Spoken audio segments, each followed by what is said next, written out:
فرحات اور طاہرہ گہری محبت میں مبتلا تھے، جبکہ طاہرہ کے بھائی اسلم ان کے رشتے کے مخالف تھے۔ فرحات اسلم کی منظوری حاصل کرنے کے لیے پرعزم تھا۔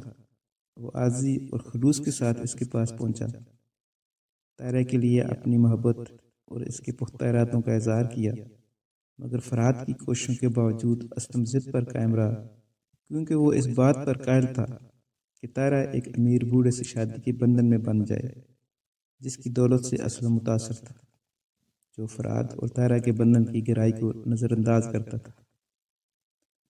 فرحات کے لیے اپنی محبت اور اپنے خاندان کے ساتھ اپنی وفاداری کے درمیان بٹی طاہرہ فرحات کے شانہ بشانہ کھڑی تھی۔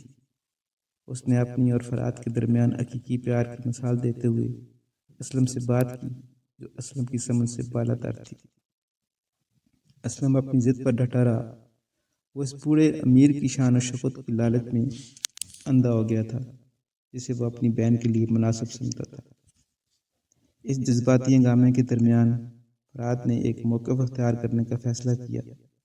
اس نے طاہرہ سے اپنی وابستگی کا کھلے عام اعلان کر کے غیر متزلزل ہمت اور محبت کا مظاہرہ کیا۔ اس نے سماجی توقعات یا دولت سے قطع نظر ان کے مشترکہ خوابوں، ان کی مطابقت اور ان کے درمیان بندھن کی مضبوطی کے بارے میں بات کی۔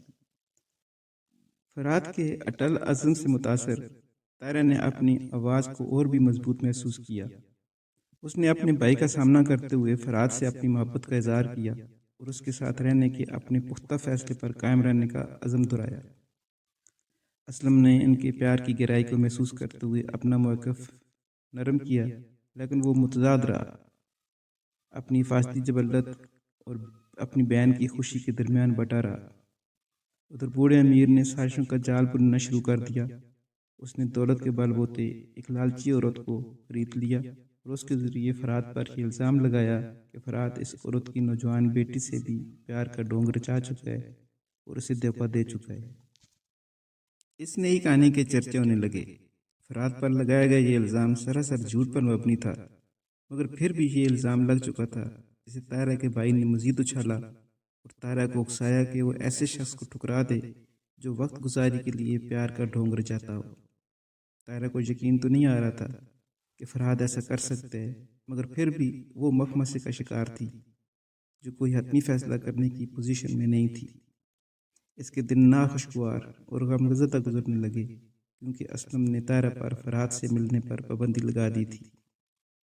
ادھر فرحات بھی پریشانیوں کی اتھاہ گہرائیوں میں ڈوب گیا، کیونکہ ایک تو طاہرہ سے نہیں مل سکتا تھا اور دوسرا ایک بہت بڑے جھوٹے الزام کے بوجھ تلے دب کر رہ گیا تھا۔ مگر قانونی قدرت ہے کہ سچائی چھپ نہیں سکتی بناوٹ کے اصولوں سے۔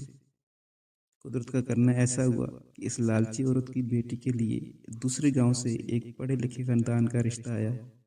لالچی عورت خوشی سے سمائی نہیں جا رہی تھی۔ اس نے فوری طور پر ہاں کر دی۔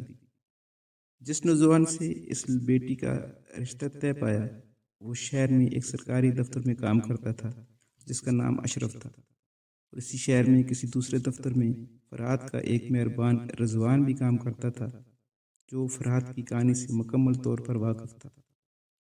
یکم مئی کے مزدوروں کے دن کے سلسلے میں شہر میں ایک تقریب منعقد ہوئی، جہاں ان دونوں کی ملاقات ہوئی۔ باتوں باتوں میں لالچی عورت کے داماد نے اپنی منگنی اور گاؤں کا ذکر کیا تو فرحات کے مہربان رضوان کے کان کھڑے ہو گئے۔ سچائی کا ساتھ دینے اور جھوٹ کو رد کرنے کے خیال سے اس نے لالچی عورت کے داماد اشرف کو سچائی سے آگاہ کر دیا۔ یوں اشرف نے اپنے گھر والوں کو مطلع کر کے رشتے سے انکار کر دیا، اور جب اشرف کے گھر والوں نے بوڑھی عورت سے بھی رشتے سے انکار کر دیا تو اس کا بہت برا اثر اس عورت کی بیٹی پر ہوا، اور اس کی بیٹی نے پورے گاؤں کے سامنے بوڑھے زمیندار اور اپنی ماں کا بانڈا پھوڑ دیا، اور یوں بوڑھے زمیندار اور لالچی عورت کے لیے لعنتوں کا ایک سلسلہ شروع ہوا، اور فرحات کے ساتھ طاہرہ کی اٹوٹ وفاداری اور فرحات کی محبت کے لیے اٹل لڑائی غالب آ گئی۔ اسلم ان کے جذبات کی صداقت اور گہرائی کا مشاہدہ کرتے ہوئے ہچکچاتے ہوئے اس رشتے کی حمایت کرنے پر راضی ہو گئے، یہ سمجھتے ہوئے کہ حقیقی محبت معاشرتی اصولوں اور مادی دولت سے بالاتر ہے۔ فرحات اور طاہرہ کو گلے لگایا، یہ جانتے ہوئے کہ ان کی محبت طوفان کا مقابلہ کر چکی ہے، اور مزید مضبوط ہو گئی۔ جب یہ خبر رضوان تک پہنچی تو اسے لالچی عورت کی بیٹی کی بے گناہی کا احساس ہوا کہ اس میں اس کا کوئی قصور نہیں تھا، سوائے اس کے کہ وہ ماں کے خوف سے وقت پر اس سچائی سے پردہ نہ اٹھا سکی۔ رضوان ایک بار پھر اشرف سے ملا اور اسے دلائل سے ثابت کیا کہ اس لالچی عورت کی بیٹی کا قصور نہ ہونے کے برابر ہے۔ اشرف بھی اس کے دلائل سے قائل ہو گیا اور دوبارہ اس لڑکی سے رشتہ جوڑ لیا۔ لالچی عورت کو لعنتوں اور شرمندگی کی صورت میں سزا مل چکی تھی۔